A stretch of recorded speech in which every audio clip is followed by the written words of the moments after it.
دوستو مسور کی دال کے بارے میں نبی کریم صلی اللہ علیہ وآلہ وسلم کا کیا فرمان ہے؟ اس دال کو ملکہ دال کیوں کہا جاتا ہے؟ اس کے فوائد کیا ہیں؟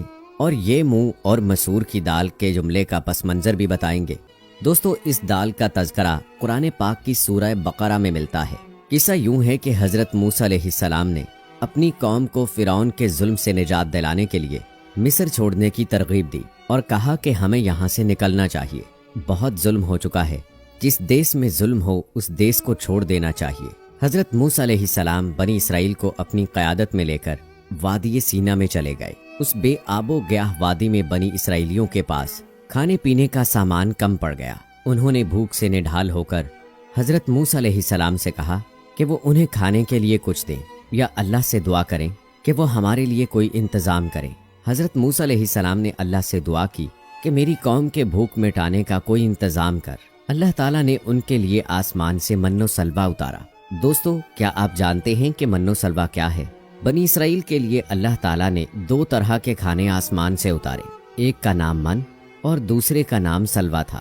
من بالکل سفید شہد کی طرح ایک حلوہ تھا، یہ سفید رنگ کی شہد تھی جو روزانہ آسمان سے بارش کی طرح برستی تھی، اور سلوہ پکی ہوئی بٹیریں تھیں جو ہوا کے ساتھ آسمان سے نازل ہوا کرتی تھیں۔ من و سلوہ کے بارے میں حضرت موسیٰ علیہ السلام کا حکم یہ تھا کہ روزانہ اس کو کھایا جائے اور دوسرے دن کے لیے ذخیرہ نہ کیا جائے، مگر لوگوں کو یہ ڈر لگنے لگا اگر کسی دن من و سلوہ نہ اترا تو ہم اس بے آب و گیاہ چٹیل میدان میں بھوکے مر جائیں گے۔ چنانچہ ان لوگوں نے کچھ چھپا کر کل کے لیے رکھ لیا، تو نبی کی نافرمانی سے ایسی نحوست پھیلی کہ جو کچھ لوگوں نے کل کے لیے جمع کیا تھا وہ سب سڑ گیا اور آئندہ کے لیے اس کا اترنا بند ہو گیا۔ اسی لیے حضور نبی اکرم صلی اللہ علیہ وآلہ وسلم نے ارشاد فرمایا، نہ بنی اسرائیل ہوتے تو نہ یہ کھانے کبھی خراب ہوتے اور نہ گوشت سڑتا۔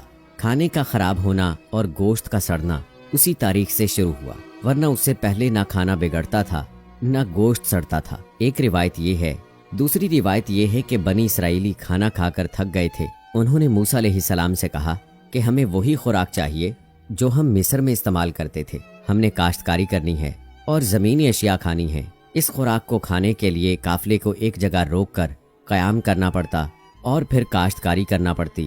یہ کاشتکاری منزل پر پہنچنے میں تاخیر کا سبب بنتی، مگر بنی اسرائیلیوں کو اس سے کیا؟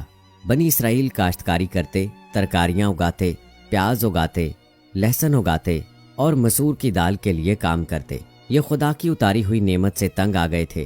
قرآن پاک میں مسور کی دال کا تذکرہ بنی اسرائیلیوں کی وجہ سے ملتا ہے۔ پھر انہیں پانی کی یاد ستائی تو انہوں نے حضرت موسیٰ علیہ السلام سے پانی مانگا۔ حضرت موسیٰ علیہ السلام کو اللہ تعالیٰ کی طرف سے ہدایت کی گئی کہ وہ ایک خاص چٹان پر عصا ماریں جہاں سے پانی نکلے گا۔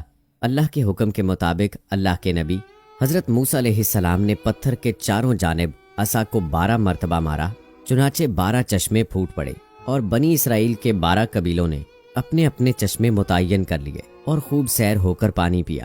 دوستو یہ تو قرآن پاک میں مسور کی دال کا تذکرہ تھا۔ آئیے اب آپ کو احادیث مبارکہ کی روشنی میں مسور کی دال کے بارے میں بتاتے ہیں۔ حضرت واصلہ رضی اللہ تعالی عنہ روایت کرتے ہیں، نبی کریم صلی اللہ علیہ وآلہ وسلم نے فرمایا، کدو کھاؤ، یہ دماغ کو طاقت دیتا ہے، اور مسور کی دال کھاؤ کہ اس کی تعریف 70 انبیاء علیہ السلام کی زبان پر رہی۔ حدیث مبارکہ کے مطابق مسور کی دال کا کھانا دل کو نرم اور سبک کرتا ہے، آنکھوں کے پانی کے اخراج میں اضافہ کرتا ہے اور غرور ختم کر دیتا ہے۔ دل کی نرمی اور غرور کے خاتمے کے لیے بھی یہ غذا کھانی چاہیے۔ قدیم زمانے میں روم اور یونان کے بازاروں میں مسور کی دال کو پیس کر روٹی بنائی جاتی تھی اور یہی عوام کی غذا تھی۔ حکماء نے لکھا ہے کہ مسور کی دال میں 12% پانی ہوتا ہے اور تقریباً 60% کاربوہائیڈریٹس۔ اس کے علاوہ ایک خاصا حصہ پروٹین کا ہوتا ہے۔ مسور طبی لحاظ سے پسینہ لاتا ہے۔ مسور کا لیپ خسرہ، چیچک اور پھوڑوں کو ختم کرتا ہے۔ مسور قبض کشا بھی ہے۔ احمد صاحبی فرماتے ہیں، مسور کی دال میں ٹھنڈک ہے، اسے چقندر کے ساتھ پکانا چاہیے، یہ فالج اور لکوہ کا بہترین علاج ہے۔ مسور نزلے کو ختم کرنے کے ساتھ ساتھ جسم کے ورموں کو بھی ختم کرتی ہے۔ یاد رہے کہ مسور کی دال پھیپھڑوں کے مریض کے لیے انتہائی مضر ہے۔ ہاں اگر کھاتے وقت سرکہ یا پیاز شامل کر لیا جائے تو بہتر ہے۔ مسور اور چقندر کو ملا کر پکانے سے جسم کو عمدہ غذا ملتی ہے۔ مسور کی دال کو دودھ اور گھی ملا کر چہرے پر ملنے سے جلد چمکدار ہو جاتی ہے۔ مسور کی دال بادشاہوں کی خوراک ہے۔ پیارے دوستو، ہمارے ہاں یہ جو مثال مشہور ہے کہ یہ منہ اور مسور کی دال، اس کا پس منظر بھی بڑا دلچسپ ہے۔ تاریخ میں ہے کہ مغلیہ سلطنت جب اپنی آخری سانسیں لے رہی تھی تو بادشاہ وقت کا خزانہ خالی ہو گیا تھا۔ بس سلطنت فقط نام کی ہی رہ گئی تھی۔ شاہی باورچی بھی مجبور ہو کر دربار چھوڑ گیا۔ اس نے کسی اور جگہ جانے کی ٹھانی۔ وہ ایک راجہ صاحب کے دربار میں گیا اور نوکری کی درخواست کی۔ جب راجہ کو معلوم ہوا کہ درخواست گزار شاہی باورچی رہ چکا ہے تو راجہ نے امتحان کی غرض سے اس کو مسور کی دال پکانے کو کہا۔